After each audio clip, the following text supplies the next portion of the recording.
Krishna Krishna Hare Hare Hare Rama Hare Rama Ram Ram Hare Hare. So, continuing.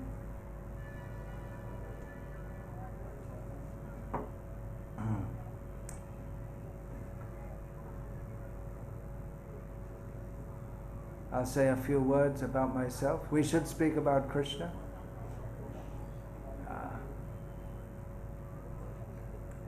If I'm to speak of myself, must be in relationship with Krishna. You're all here today to honor me.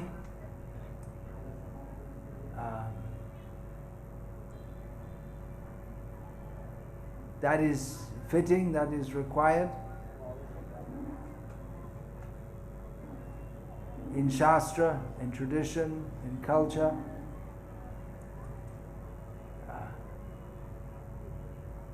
Seeing me here, you might think I'm a very special person. Well, everyone here is a very special person because you're chanting Hare Krishna. We find Chaitanya Mahaprabhu describes the condition of this material world. Eta Brahmanda Bhari Ananta Jivagan Chaurashi Lakha Jonite Kare Brahman. In this material world, there are unlimited number of living beings who transmigrate from body to body within 8,400,000 species, 84 lakh species. And Chaitanya Mahaprabhu goes on to describe the sthava and the jangam, the moving and the non-moving. Among the moving, the humans are the best species. And among the humans, there are various kinds who are not really civilized.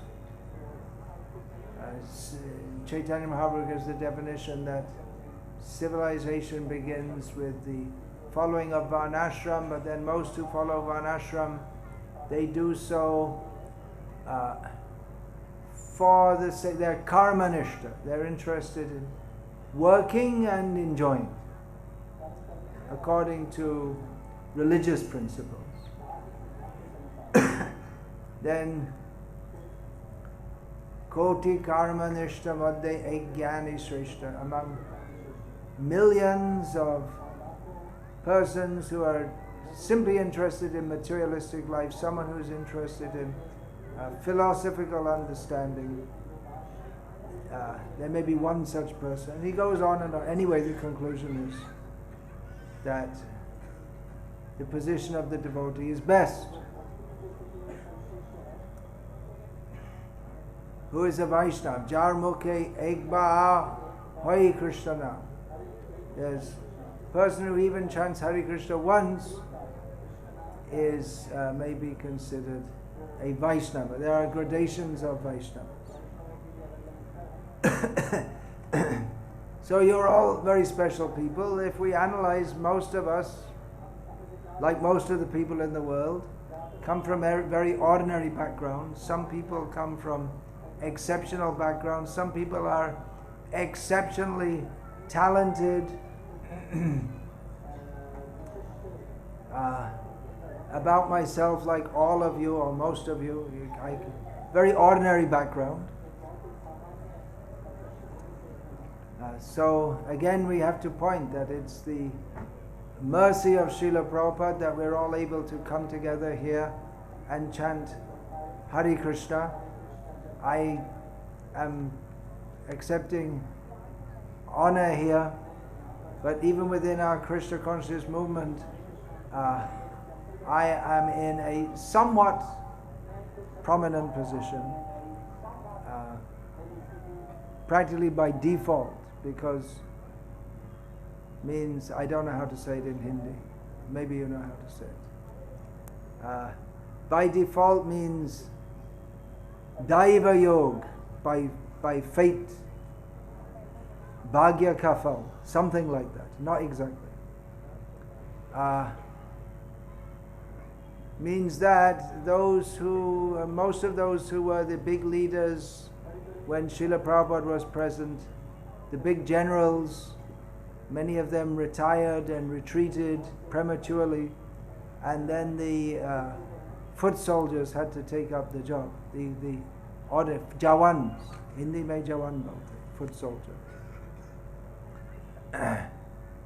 They had to take up the role of leadership. So I'm in this unusual situation of knowing myself and patently being what you might say just like anyone else, but I'm initiated by Srila Prabhupada, and as such it's my duty to accept, guide others and accept disciples, knowing well my limitations, my inadequacies. So again, I have to stress, as Bhaktivinoda Thakur taught us, to pray to the Paramahamsa Mahabhagavat great Vaishnavas, Jogata Bichare Kichu Nahi Pai, Tomara Karuna Shah. If you are to examine what is my qualification, you can make a list, and you'll come to a sum total of 0. So, if there's any qualification, that is the mercy of the Vaishnavas. Generally we speak about the mercy of the Vaishnavas, and we stress Srila Prabhupada. Why is that? Because he was the Vaishnava who came to the Western countries and preached Krishna consciousness. He was the Paramahamsa. There may have been so many great devotees, but he was the one who brought Krishna consciousness to the West.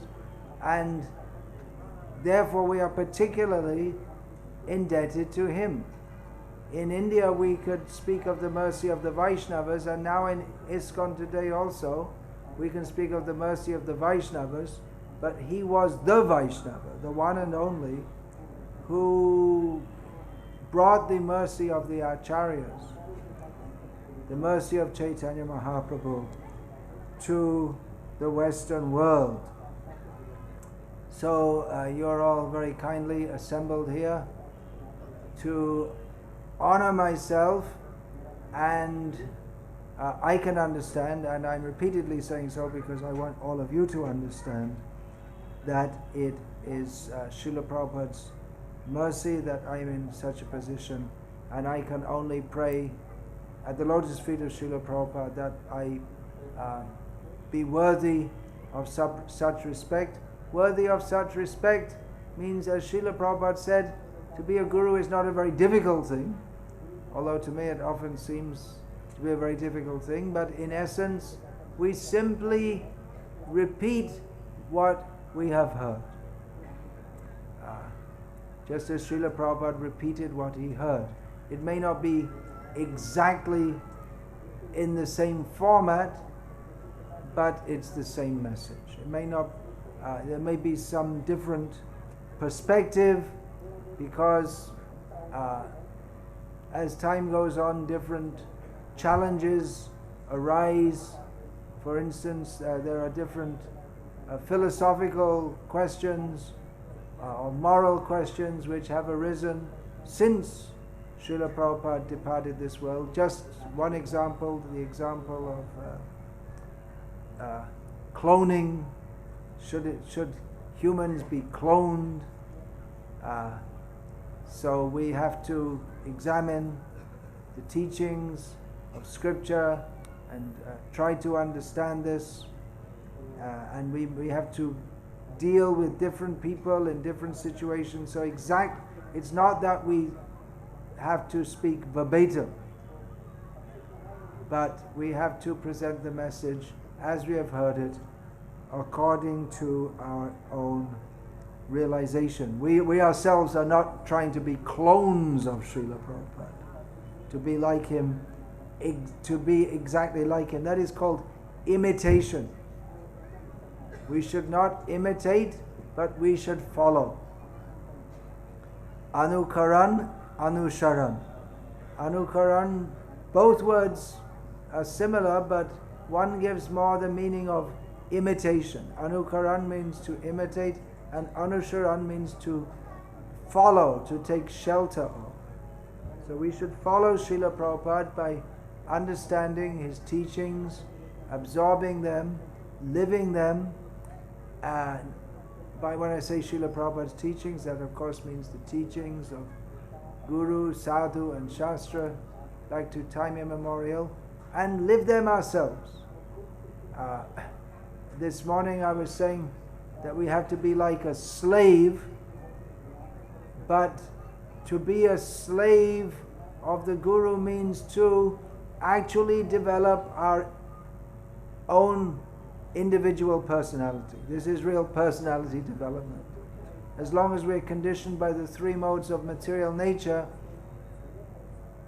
then we act in various ways according to the conditioning the various types of conditioning that we acquire. And thus, Kabu Dev, Kabu Daita, Kabu Das, Prabhu, sometimes we're a demigod in heaven, sometimes we're a demon, sometimes we're in the situation of a servant, sometimes we are in the situation of being a master of others. Kabu Shage, Kabu Marte, Narake Ba Kabu. Sometimes we're in the heavens, sometimes we're in the earthly planet, sometimes we're in the hellish world. So we think of ourselves in terms of the body and the conditioning that we have, but our real personality is as a servant of Krishna. So real personality development means to accept that we are the servant of Krishna, take guidance to uncover our real personality, and act on that platform. So we're not trying to imitate or become exactly clones or just some stereotype kind of following, but every one of us is an individual. That is one of the distinctive teachings of Krishna consciousness that Srila Prabhupada gave us, the very welcome news that we are all individuals eternally, as distinguished from the impersonalist teaching that our individuality is to be extinguished. Not at all, just the opposite. Our individuality is to be emphasized, but without the ahankar, without the sense of self-identity separate from Krishna, without the sense of promoting ourselves, then our real personality will shine through. If we try to promote ourselves, we simply become foolish. If we try to serve Krishna in the via the parampara, then we get strength from Krishna. But constitutionally, we are all weak. Of course, we pray to the Guru for strength. What is that? Bhaktivinoda Thakur also sings, Shakale Shanman Karite Shakati Dehonata Jata Jata. Please give me strength that I can offer honor to others fittingly.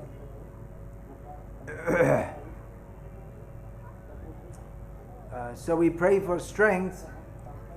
So you may think I'm sitting here, I'm very strong and talking big words, but constitutionally I am not strong. I am a jiva, as we are all jivas. Krishna is strong. I am weak. Therefore, to take strength, we want strength from Krishna so that we can conquer Maya, the strength received from Guru and Krishna. Therefore, we have to follow strictly the process given. This gives us strength. Our strength, our spiritual strength, as Srila Prabhupada emphasized again and again and again and again, especially in his letters. The spiritual strength comes from following the process of Bhakti Yoga, the rules and regulations. Bhakti Yoga, yoga means to link. So in our beginning stage, especially, we link by the process that Krishna gives us to link with Him. Just as if we are fallen in a well and someone who is up on the land, who is not fallen, throws down a rope by which we can come up, but we have to hold the rope. If we hold the rope, then we can be pulled up. So Krishna gives us the rope of His instructions. We have to hold the rope and then we can be pulled up. So that's another analogy. But we are saved, we get strength by following the rules and regulations of Krishna consciousness. Within our society, I'm known for following strictly and asking others to also follow strictly. Why is that? Because I am weak. You're also weak. By following, we get strength. Otherwise, we're all very weak.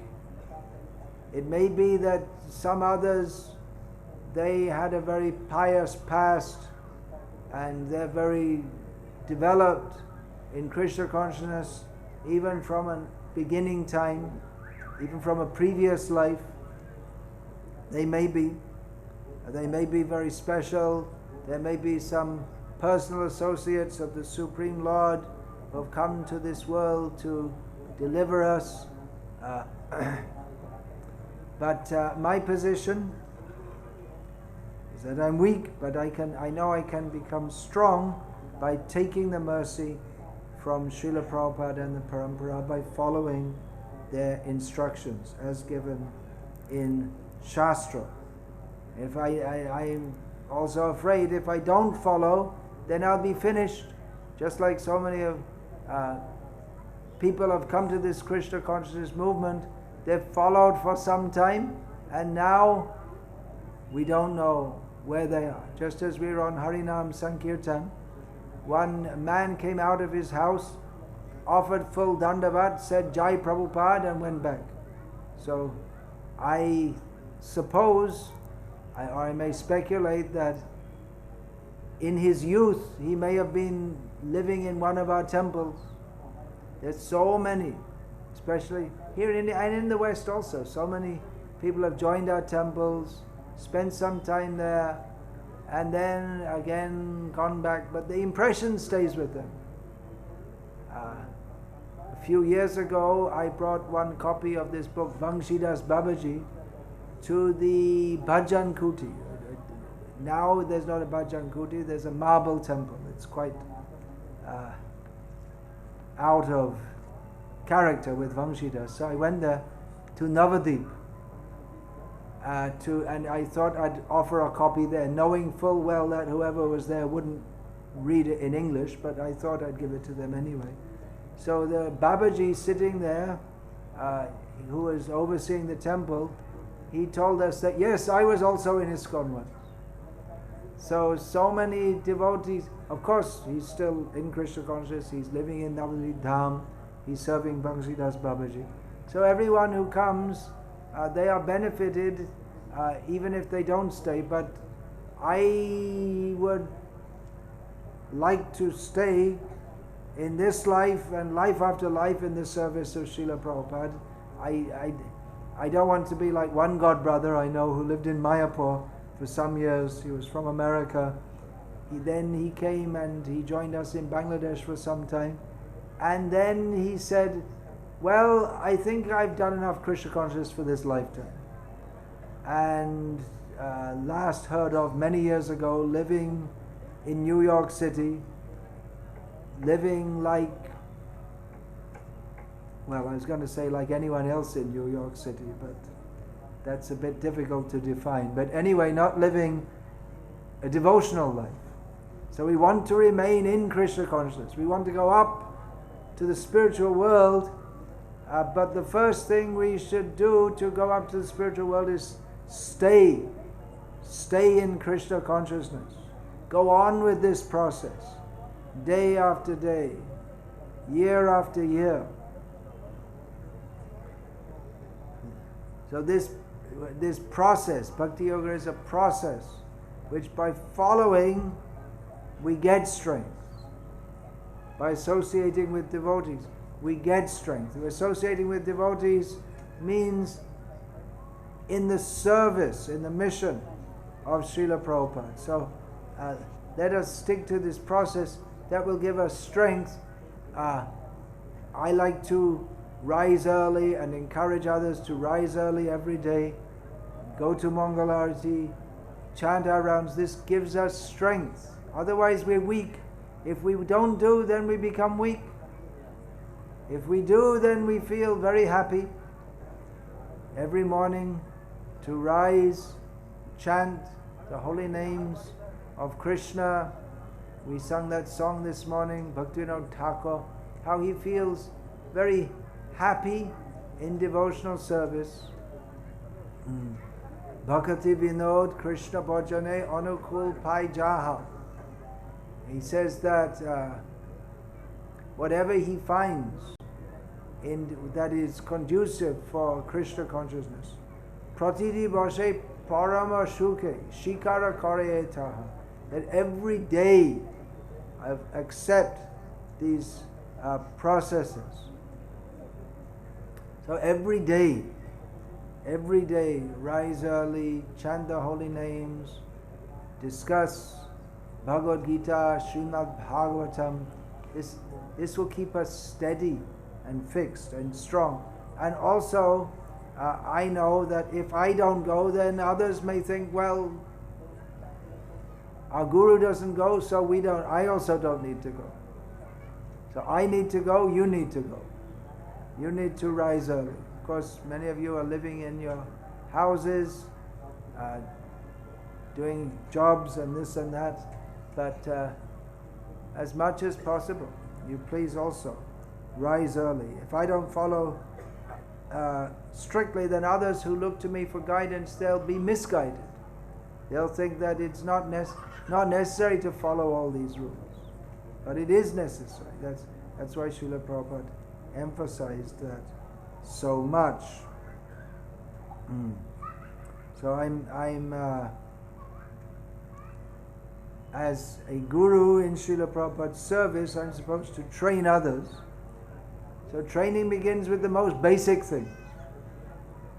There are so many high points of discussion, the intimate pastimes of Radha and Krishna, but let's begin with the beginning and stick to that.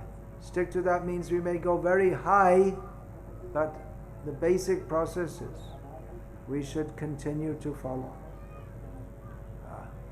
This training, if I can give this, that will be the basis by which you can develop.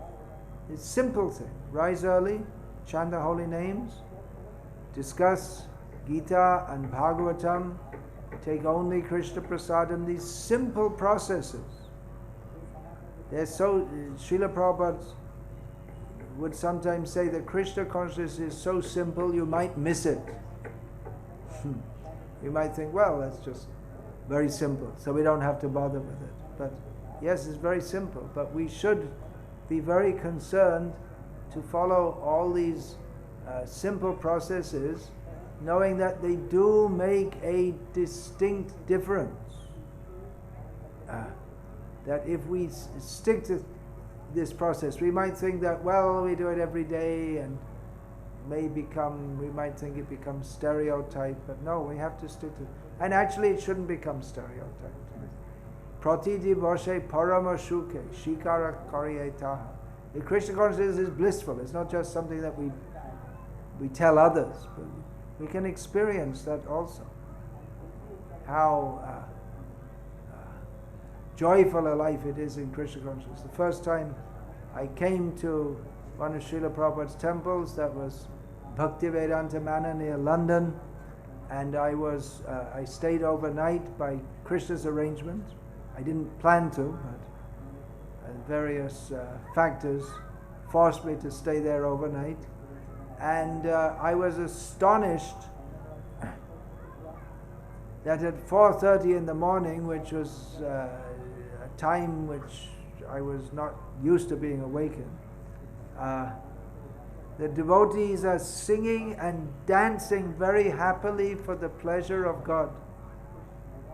So I could understand just by this that this is something special. Where do we find this? The people actually it was very cold. It was snowing outside, which is why I had to stay overnight. So the joyfulness of and to understand that every day they do this, they're so enthusiastic about Krishna consciousness that they rise early every morning and they're very happily dancing and singing for the pleasure of Krishna. So that I thought, I want to live my life like this also. So let us go on with our life, throughout life. Krishna consciousness is blissful. Strict, yes.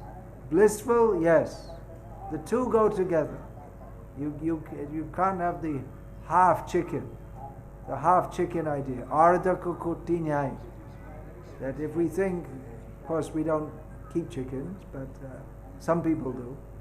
And if a man thinks that, well, I like the back half of the chicken that gives an egg, but I don't like the front half, which I have to pay money to feed, so let's just chop the chicken in half and keep the back half. But it doesn't work. If we follow strictly, then by doing that, that means to dedicate our life in the service of Krishna. If we do that, then the happiness of Krishna consciousness will come. So it's not the International Society for Rules and Regulations. It is the International Society for Krishna Consciousness, in which the rules and regulations they keep us on the right track, so that our consciousness can be directed toward Krishna. The rules are there: rise early, chant the holy names. That fosters consciousness of Krishna. These are the do's and do nots, vidhi nisheda. So the do nots: do not associate with non-devotees, do not eat food that is offered to Krishna. These will contaminate our consciousness, so that thinking of Krishna consciousness will be impeded. So strict, yes, we should be strict, but not simply for the sake of being strict, for the pleasure of Krishna. If we do everything, tadarte kila cheshta, krishnarte kila cheshta, everything, we should remember this motto. The motto of our life is that everything we do should simply be for the pleasure of Krishna.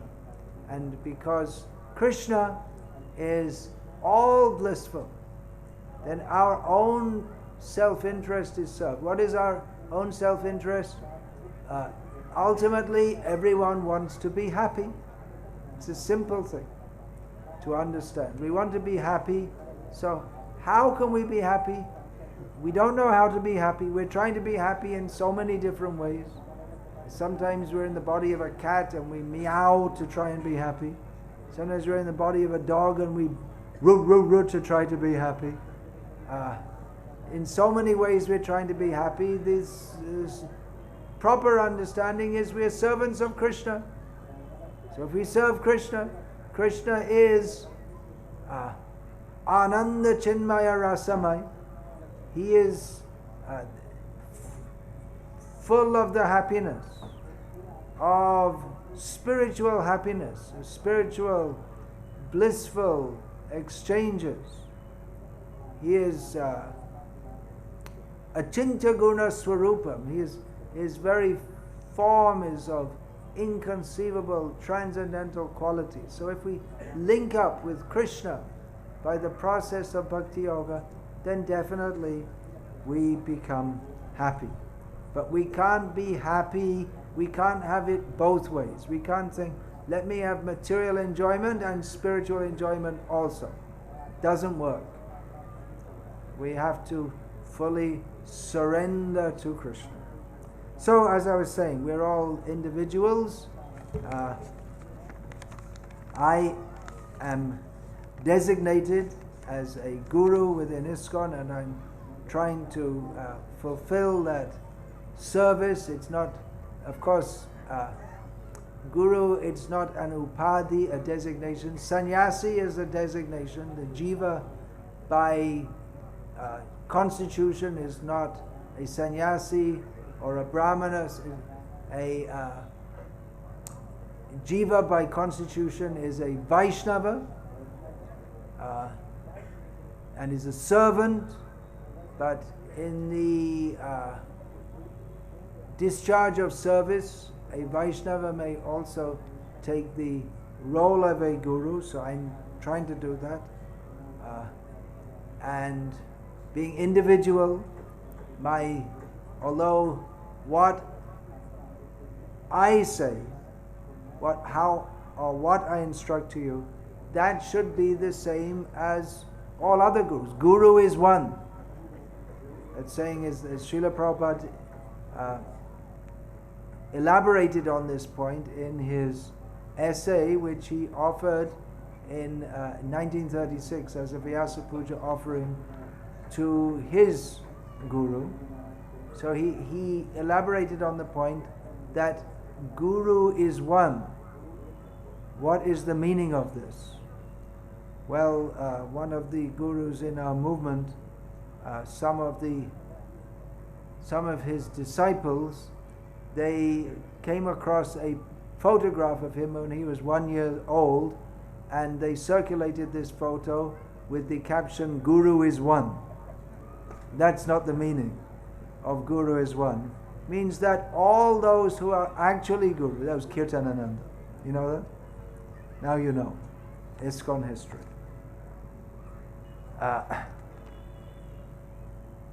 The meaning of Guru is one is that if I am actually a Guru, or if anyone is actually a Guru, what they say should be the same as what every bona fide Guru says. If we find, we have in our parampara Krishna, he's the original Guru. Krishnam Vande Jagat Guru. He's the original, he's the Guru, he's actually the Jagat Guru, Guru of the whole universe. Shankaracharya prayed like this. Krishnam Vande Jagat Gurum, Krishna Hoite Chaturmukha, Hoi Krishna Shivan Mukha, Brahma, Krishna spoke to Brahma, Brahma spoke to Narad, Narad spoke to Vyas, Vyas, so many disciples, Narad also, so many disciples, among whom in this Kali Yuga on this planet, Madhvacharya is prominent. In the Sampradaya of Madhvacharya emerged the Gauriya line, which was founded, or the sprout of that was Madhavendra Puri, then Ishvara Puri, Chaitanya Mahaprabhu, also Jagat Guru, also known as Jagat Guru, Gaura Mahaprabhu. Then from him also came so many, Rup Raghunath, Sanatan, Swarup Damodar. These are the prominent gurus, and like this, the whole line. And there may be so many gurus whose not every guru writes an autobiography or has someone write a biography of them. There's maybe so many gurus who perform so many activities, and nowadays they're hardly known. In the Sri Rasik Mangal, the narration of Rasikananda Dev, it's described, some devotees are named there about whom it said they had thousands of disciples, and nothing else is known of them at the present time. So there have been many thousands of gurus. Every one of Chaitanya Mahaprabhu's followers, they're all gurus, not all initiated. But who is a guru? His teaching should match up with those of the previous gurus. That is the test. Just like gold is tested on a special stone. There's a gold testing stone. And those who are jewelers, by rubbing the gold on the stone, they can understand, is it real gold or is it not? Because real gold, whether it's in a gold bar or a gold coin or a gold necklace, whatever form it's in, it's basically the same. Its constitution is the same. So, in the same way, persons may come in different times and places and speak the message of Shastra in a manner. They may present it in somewhat different ways, but the message has to be the same. That's the test. What is the test? Vaishnava must be a guru. Vaishnava Svapacha guru. That's Kiba Vipra Kiba Nyasi Shudra Kene Noi Jai Krishna Tattva Veta Shai Guru. Whatever one's social position may be, if one knows the science of Krishna, that person is qualified to be a guru. So it's the same message must be there. Of course, I mentioned Madhvacharya because we claim allegiance with the Sampradaya Madhvacharya. Madhvacharya also visited this Kanchipuram, but this city in the Vaishnava line is clearly more linked with the Sampradaya of Sri Ramanujacharya. So there are distinct doctrinal differences between Ramanuja and Madhva, who came later. And for that matter, there are distinct doctrinal differences between the Gauriya Vaishnavas and the Madhva Sampradaya, though we are claiming affiliation, but we are Madhva Gauriya Sampradaya. So there are differences. But the basic teaching is the same. That Vishnu Sarvotama, Madhvacharya. He said that Vishnu is above all. And that Vishnu is supreme, we are his servants. This basic point is there. So all acharyas, who is a guru, must say this. So the guru is one, although there may be some differences in teaching, some different philosophical approach, the different not that everyone can make up their own philosophy, but the philosophical approach that is given by Madhvacharya is distinct in certain important ways from that of Ramanujacharya, but the same point is there. We have to accept Vishnu as supreme. Chaitanya Mahaprabhu emphasized worship of Krishna. So Guru is one, that's the point. Guru is one, but there may be differences in approach, and also because every person is an individual,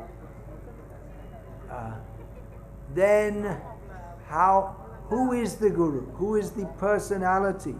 The specific personality in whom we take shelter, his personality will be different from that even of his own godbrothers. So there will be differences in their own appreciation of Krishna. Krishna is unlimited, and he reciprocates with an unlimited number of jivas who appreciate him in various ways. So who is the individual personality? Who is that Guru? Guru is not just a principle, not just a philosophical principle, but in each case is a specific person. Although Guru is one, but there is variety in oneness. This is specifically emphasized by Ramanujacharya, Vishishtadvaita. There is there are specialties within the oneness. Qualified. Oneness, but qualified. So, the teachings of all the gurus should be the same. If we find within ISKCON, then who are gurus? Those who are followers of Srila Prabhupada. But they're not all the same. Not everyone is the same. So, who am I? As a common courtesy, when people meet each other, they say, "How are you?" I usually reply to this question that how am I? More important is who am I? Who are we? We can't even begin to understand how we are until we understand who we are. The question, how are you, is generally directed to the body, but I'm not the body. I am an eternal servant of Krishna. So who am I specifically? What do I want to communicate to you in my service to Srila Prabhupada? Well, some of that I already said. The basic teachings that Srila Prabhupada gave us to daily rise early, chant the holy names, do's and do nots of Krishna consciousness. So,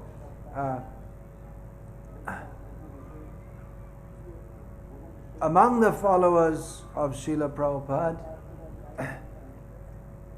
I, like every one of them, like every one of you, is an individual.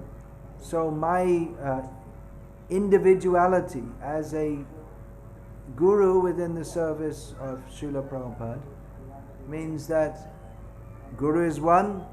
We all have to teach the same message. All those who are gurus, they all have to teach the same message. You are also gurus. Every Vaishnava is a guru. There are different roles that the gurus take. So I am officially, formally a guru in the sense of giving initiation and giving teaching, and Dikha Kale Bhakta Kare Ata Shamapan, the time of initiation, one offers oneself completely in the service of Krishna. That is via the medium of a guru, and I'm specifically accepting that role. So all the gurus have to teach the same thing, but still they're individual and they may emphasize some points more than others.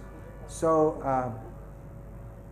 myself, I'm known to be somewhat strict, although among the followers of Srila Prabhupada, although from what I understand from Srila Prabhupada's teachings, which are there for everyone, I don't really think I'm very strict. I think I'm just emphasizing the basic things that Srila Prabhupada emphasized. When there are certain options on how to practice Krishna consciousness, I would generally take the more, what we might say, conservative side or stricter side. For instance, we could have had a rock and roll bhajan band at this program, but we don't.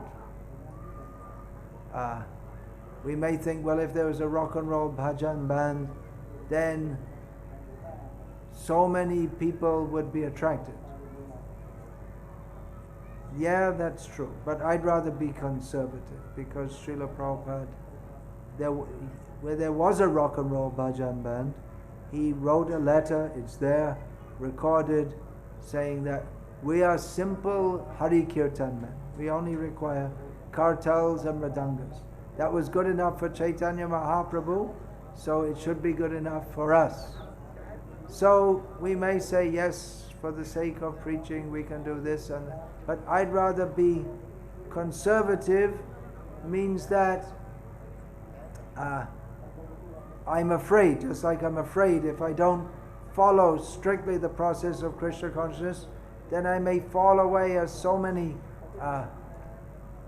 devotees who were in the shelter of Srila Prabhupada, they fell away.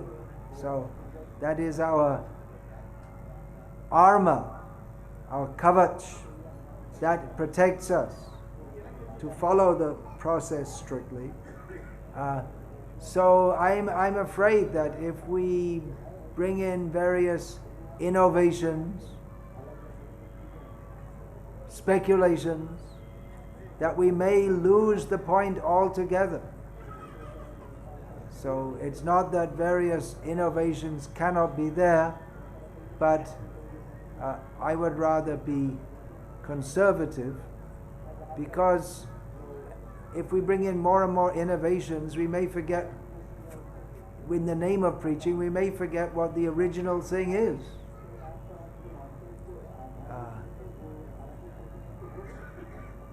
So, while everyone else or most others are finding out various different ways to do things, someone should maintain the actual thing or the original thing, so that if we say we're introducing this and that just to bring people to Krishna consciousness in the original way, well, someone should preserve the original way.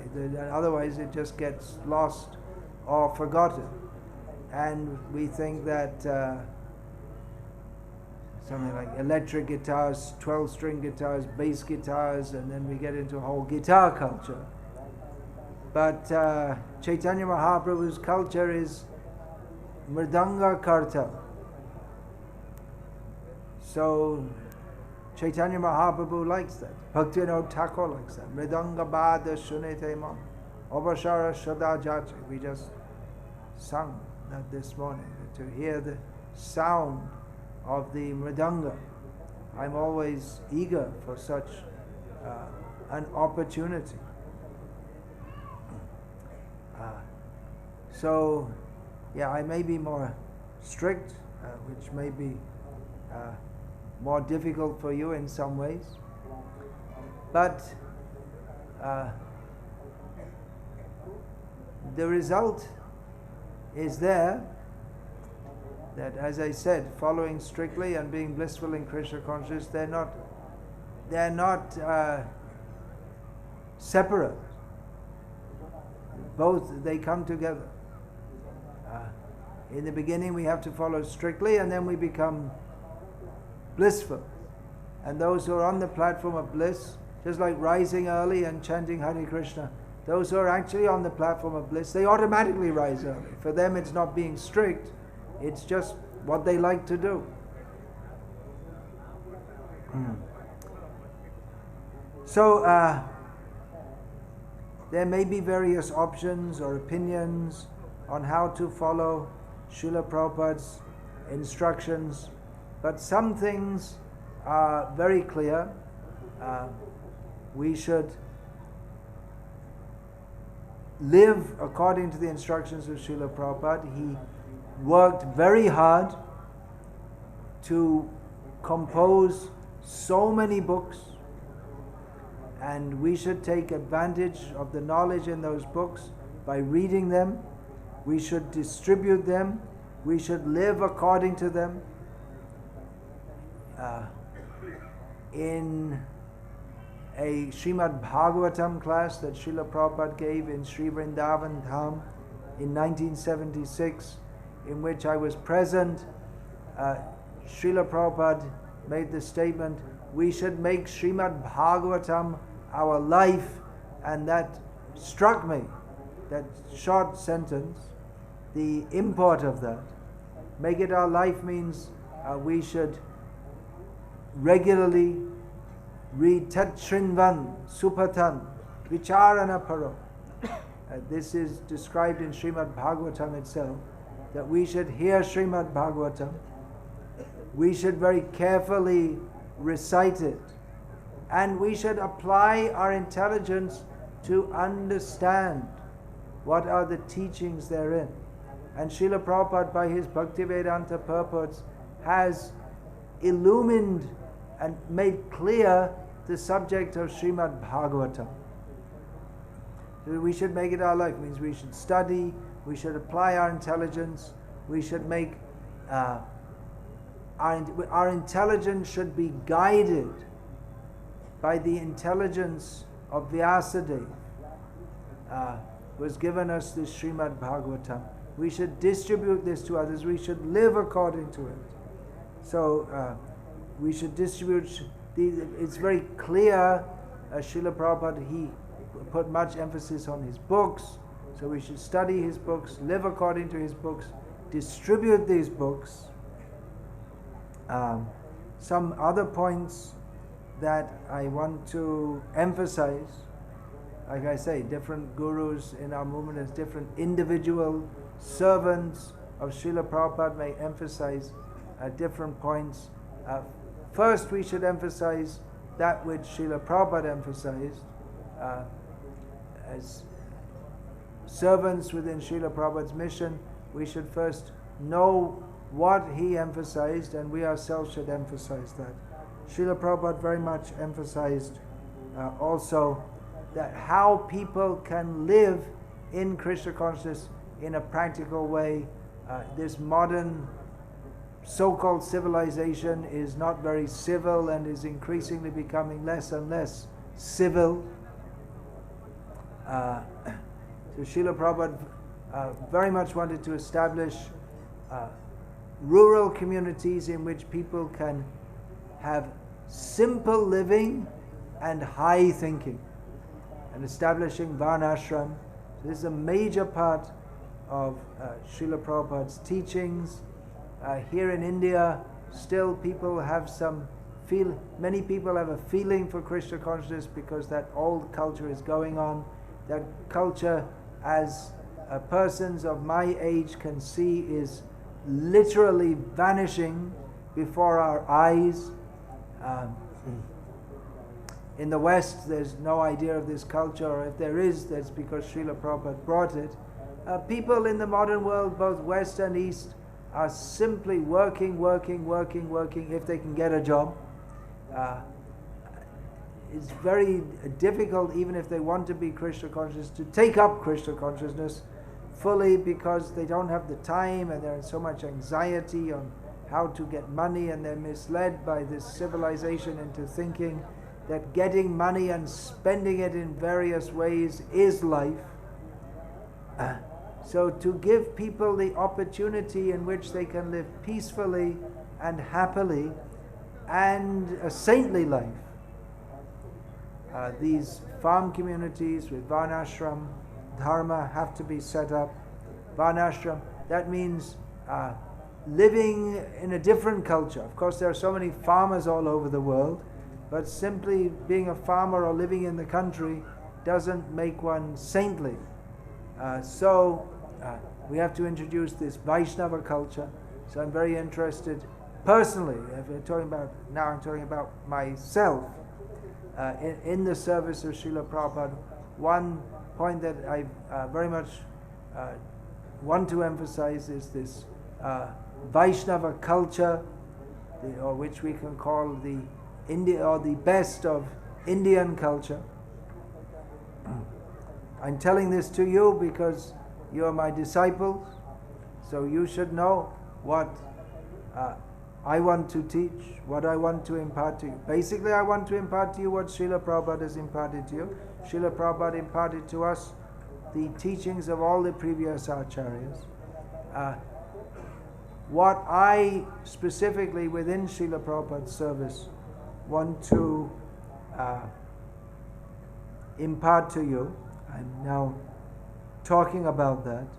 Srila Prabhupada wanted to bring about a revolution, peaceful revolution in human society, seeing that human society is so much misled, forgetting Krishna, people have gone astray. So beginning of that revolution is to understand that this whole modern society, which is based on, to paraphrase the Bible, it was understood even in the times, at least of the translation of the King James Bible, eat, sleep, drink, be merry and enjoy, for tomorrow we shall all be dead. This is the motto of materialistic civilization, and that has become intense with technology, industrialization, and finding out more and more means to waste our lives without pursuing the real spiritual purpose of life, which is to understand not how are you means how are you enjoying sense gratification, but who are you, how are you developing your Krishna consciousness. In Bengali Vaishnava culture, instead of saying how are you Kemon achen, it is appropriate to say apni ki bhajane kushale achen. Are you going on well? Is everything going nicely in your cultivation of Krishna consciousness? So a major point which, if we read Srila Prabhupada's books, which I must always emphasize to you to read his books, we will find that Srila Prabhupada forcefully points out that this modern civilization is, in the words of Srimad Bhagavatam, Vayasam Tirtham. It is comparable to a pilgrimage place for crows. Crows, they like to go where the garbage is thrown out. So this modern civilization is interested in the lowest levels of human consciousness. Instead of elevating the consciousness, degrading the consciousness. So a major part of Srila Prabhupada's mission, which I as your guru must inform you and guide you in, is that this Krishna consciousness movement is meant for making a revolution in the sinful lives of a misguided population, to help people to understand that this eat, sleep, drink, be merry and enjoy way of life is not at all conducive to our real self-interest, and to bring about a revolution which begins with distinguishing reality from illusion for the welfare of all. Those of you who do study Srila Prabhupada's books will realize that I'm often quoting Srila Prabhupada verbatim here, just like the revolution in the sinful lives of a misguided population is from Srila Prabhupada's translation of the verse that begins Tadbhag Visargo Janataga Viplavaha. Then distinguishing reality from illusion for the welfare of all. This again is from a translation of the second verse of Srimad Bhagavatam. So we find that Srila Prabhupada was always distinguishing reality from illusion, because we're in illusion of thinking that I'm not the servant of Krishna. So that what is real and what is unreal, Sat and Asat, this should be understood. So that is a major service of the Guru. We say Sadguru. Guru must be Sat. Anyone who is Asat or on the platform of illusion, they cannot be a Guru. Sat means that which is real, true, eternal, proper, good, and Asat is just the opposite. So Sadguru must distinguish by speaking and teaching, must make it clear in the minds of his disciples what is proper, what is not proper, what is real, what is illusory, what is on the platform of eternality, what is on the platform of temporality. That must be distinguished. One approaches the Guru to understand what is reality, what is illusion. We're all in illusion. So the Guru's duty is to do that. So I should do that. Every Guru should do that. I try to point this out in various ways by establishing Siddhanta. Siddhanta means the mature conclusion of revealed knowledge. That means knowledge from scripture, from Shastra. What is the Siddhanta? What is the proper understanding? The basic proper understanding is Jive Swarup Hoy Krishna Nityadas. We are all eternal servants of Krishna, who is the Supreme Personality of Godhead. But in various issues that arise, we have to understand the Siddhanta. In other words, what is the proper understanding of any situation, how we should understand it in a manner that is in line with the teachings of Guru, Sadhu and Shastra. We should apply the Shastra Chakshu, the Jnana Chakshu, the eye of scripture, the eye of knowledge, to understand every situation. As we read this verse this morning, the Guru is Jnana Deepa Prada. He is the bestower of the illumination that comes from knowledge. In other words, we should be able to see clearly. By seeing through the eye of Shastra, that eye or that illumination is given by the Guru, then we should understand clearly in each situation what is proper, what is improper. So that is a function of every Guru, which I am taking seriously, and I want you all to take it seriously, to understand clearly what is Sat and what is Asat, and to act on the platform of Sat and thereby become a sadhu. Otherwise one remains a mudha, a foolish and ignorant person. If we don't understand all these points, then we simply remain foolish and ignorant. So to understand Siddhanta means that we must, following in the footsteps of all the great acharyas, we must oppose Mayavad, the misconceived understanding of spiritual knowledge, that we are all no, we're not. We are not all. Everything is one. This is the idea. All is one and one is all. Well, in one sense that's true. We're all one in the sense that we all have the same basic characteristic of being eternal servants of Krishna. But we're all individuals. The Mayavad wants to destroy individuality. It is the spiritual suicide program. Yeah. So we should be opposed to that. Other points, I'm just going through quickly here for more understanding of all these points. Please hear my lectures, because the lectures I variously cover all these points in more detail.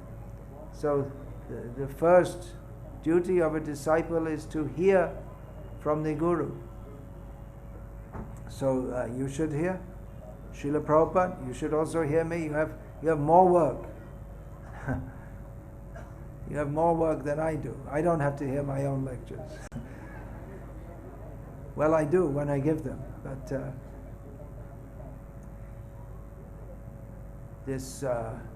again, in each generation we have to bring home the point, or make the point, the important points. So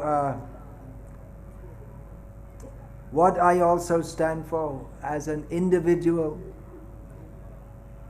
accepting the role of Guru in Srila Prabhupada's service, standards, there should, whatever standards have been given to us by Srila Prabhupada, we should uphold that. We should not dilute them. There are rules and regulations which translate into standards which are meant for our uplift, and if we do not follow them, then instead of our uplift, we are liable to degrade. So standards should be followed. Standards of behavior, standards of deity worship, standards of initiation. Not that willy-nilly everyone is just initiated. Brahminical initiation, I'm quite strict on that because, well, actually Srila Prabhupada himself said that we should be lenient in giving first initiation, but strict in giving Brahminical initiation. People should actually come to the standard. I spoke on this in many times. Not, as Srila Prabhupada said, not that everyone has to be Brahminically initiated. Those who have developed certain qualities which are suitable for them to be teachers of others. If they're not teachers of others, that's the main function of a Brahmana, then of course they may be also Pujari Brahmanas. Then there's no need or reason to offer that Brahminical initiation. So Guru in the line of Chaitanya Mahaprabhu has to teach anyabhilashita shunya bhakti. He has to guide others toward unmixed devotional service, pure devotional service. We can follow many of the teachings of Srila Prabhupada, and even though doing so, make very little actual spiritual advancement. We can chant Hare Krishna, we can worship the deity, offer food to Krishna, and follow many of the things that Srila Prabhupada said, but not actually make advancement unless we are fixed in the goal of becoming a pure devotee, free from all material desires, or even spiritual desires that are not Krishna conscious. In other words, material desires means karma, and spiritual desire that is not in Krishna consciousness, that is sometimes classified as jnana, in the sense of thinking that our ultimate spiritual goal is attained by knowledge of oneness. So our aim is not simply to preach Krishna consciousness, but that should be anyabhilashita shunya bhakti, preaching of pure devotional service. We could, by lowering standards and trying to induce people to come to chant Hare Krishna by offering various material or quasi-spiritual incentives, we could bring many people, but first we should see quantity we want many people to come, but we should uphold the quality also. Otherwise, we are in the danger of spreading widely and thinly. That means bringing many people, but they don't have a clear idea of what pure devotional service is. And then we come to the position of the upper sampradayas in Bengal, who have actually, they like to chant Hare Krishna, many of them, but they don't like to follow even the basic rules and regulations for attaining pure devotional service. So we have to keep it very clear that pure devotional service is our aim, and pure devotional service is attained by following the process of devotional service as given by Srila Prabhupada, as given by Rupa Goswami. We understand that we can't all attain this immediately, so therefore we have to go through the gradual process. We're not castigating anyone for not being immediately on the platform, free from material desire. But if one is to be initiated, then one should at least follow the principles which help us, which are made for our purification, so that we can advance on the path of devotional service. There's not very much meaning to accepting initiation if one is not serious about the process of Krishna consciousness. Anyone can sing and dance. Everyone is welcome to do so, to come and join us. But initiation means bhakta kare atha samarpan. We're very serious about the surrendering process of Krishna consciousness. So this is what I want to communicate to all of you. And actually I feel that every guru, that these are the basic principles of every guru. It shouldn't be my specialty. We should teach everyone to be serious. We understand everyone can't immediately come to the highest platform, but we should try for that very seriously. Tivrata. There should be intensity in devotional service. If we understand that we have got this opportunity in this human form of life to get free from the cycle of birth and death, then we should be very serious. That is the beginning understanding. And above that, the opportunity to attain pure devotional service, we should take it very seriously. Chaitanya Mahaprabhu is well known in Bengal for being Prema Avatar, the avatar of the Lord who is very widely and freely, Mahavadanya Avatar, very widely and freely distributed Prem, Krishna Prem, but his method of doing so is described, or what the bhakti that he distributed, Vairagya Vidyanija Bhakti Yogam. So that is devotional service in which non-attachment to this world, or detachment from this world, and spiritual knowledge, they are prominent. So this I want to emphasize, that we should cultivate non-attachment from this world. That's for everyone. It's not only for brahmacharis and sannyasis, for householders also.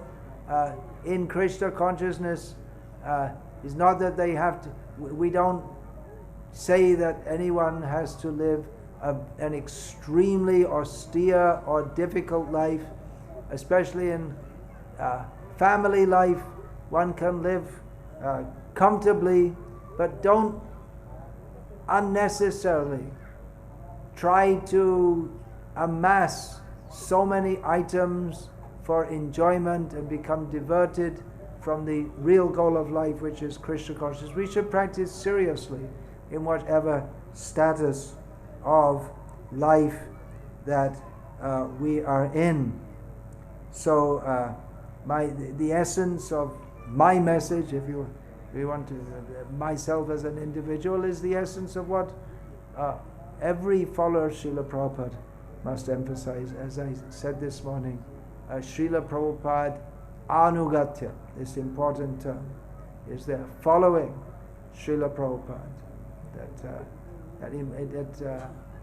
That term, I said it's important in Gauriya Vaishnavism, even though it only appears maybe twice in Chaitanya Charitamrita, but its import is very important. What is that verse? Gopi anagatya bina aisharja gane bajile ho napai brajendra nandana. This states that even if one worships Krishna, but does so in a mood of awe and reverence without following the gopis, then he doesn't attain Krishna in Vrindavan. So that we can understand this is an important term in Gauriya Vaishnavism, where our aim is to worship Krishna in Vrindavan, but we shall begin our process of anugata, of following, by following Srila Prabhupada, who will guide us. So following means a service attitude. Krishna consciousness, the essence of that is a service attitude, that we want to serve Krishna. How to serve Krishna? Ahaitukiya pratihata. Our whole aim is to serve. This is tivra bhakti. Intense bhakti means ahaitukiya pratihata. That means without any personal motive, and continuously, or at least continually. Continuously means non-stop, and continually means again and again, repeatedly. So because of our circumstances, we may not be able to directly serve Krishna non-stop, but that should be our aim, to do so. So this service attitude is the essence of Krishna consciousness. Unmotivated devotional service.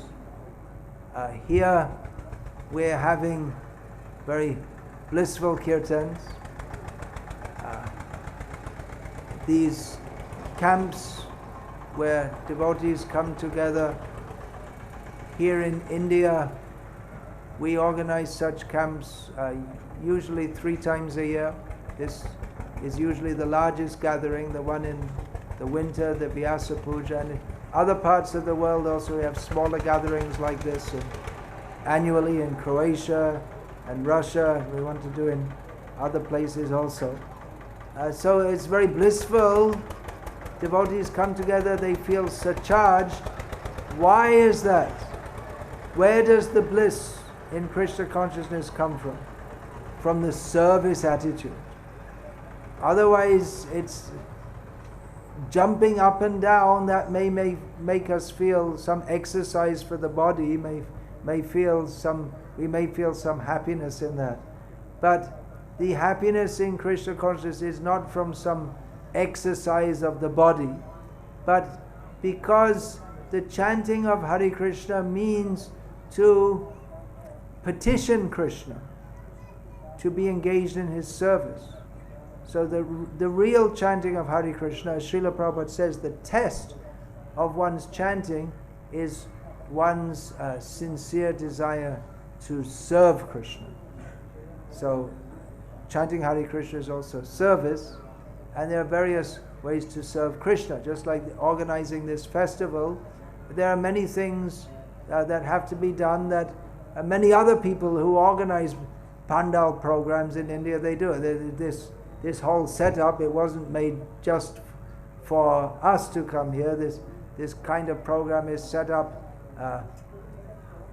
There may be various political groups or social groups or religious groups that for which this pandal is set up, probably on the same ground in here. But we are feeling very happy here. We're experiencing happiness that is from the association of devotees who are sincere to serve Krishna. For instance, by making this pandal or making the arrangements for this program. So there may be various services that we do for Krishna. Setting up a pandal program may be done by a materialist, but when a devotee does it, he does it selflessly for the service of Krishna. And therefore we feel very blissful. This Stapati or architect for the upcoming temple in Salem, after Gokul Chandra Prabhu, who is overseeing that project, had spent 3 days with the architect could understand that this person is building this temple not for any personal motive, not for any social group. It's not the temple of a particular caste. He's doing it only for the service of Krishna. It is selfless service to Krishna, and therefore being inspired by that, the architect voluntarily waived his fees. He said, I will do this as you are doing it as a service to Krishna, I shall also do it as a service to Krishna. Which means a few crores of rupees, actually, because usually they take a certain percentage. And he has to do a lot of work. So that service attitude to Krishna, that is infectious. Srila Prabhupada used this term in a positive way, infectious. I'm just trying to think of a standard English word. It can be used in a positive way also. So if I have to communicate something to you, what is the essence? I've given several points. Following strictly, following Srila Prabhupada, selfless service attitude. That is the essence of Krishna consciousness. Bishoy charya sheirashe mojya mukhe bolo hari hari. Giving up material desires, aspirations for material enjoyment, become absorbed in Krishna consciousness and chant Hare Krishna. So I quoted this morning, Srila Prabhupada said, what makes me happy? If you chant Hare Krishna. So I'll also be very happy if you chant Hare Krishna. I'll be very happy to chant Hare Krishna with you. It's a great happiness that I can see so many people chanting Hare Krishna. We're all very happy to go in the streets of Kanchipuram as we've gone in the streets of together. We've gone in the streets of so many towns and cities together. So chant Hare Krishna, be happy, bring this chanting and dancing to others. Take the Harinam Sankirtan movement wherever you go, the various towns and villages and holy places. Chant Hare Krishna give Srila Prabhupada's books. And this is what I'd like to see you do, because I know Srila Prabhupada will be pleased, Chaitanya Mahaprabhu will be pleased, and factually we all experience how we are pleased by doing so.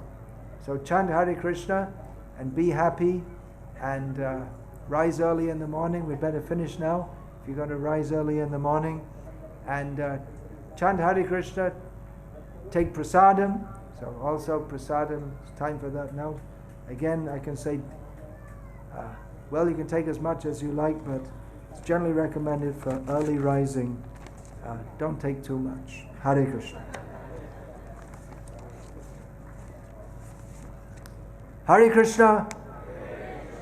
So I look forward to seeing you all tomorrow morning for more chanting, dancing, and being happy in the selfless service of Hari, Guru, and Vaishnavas. Hare Krishna.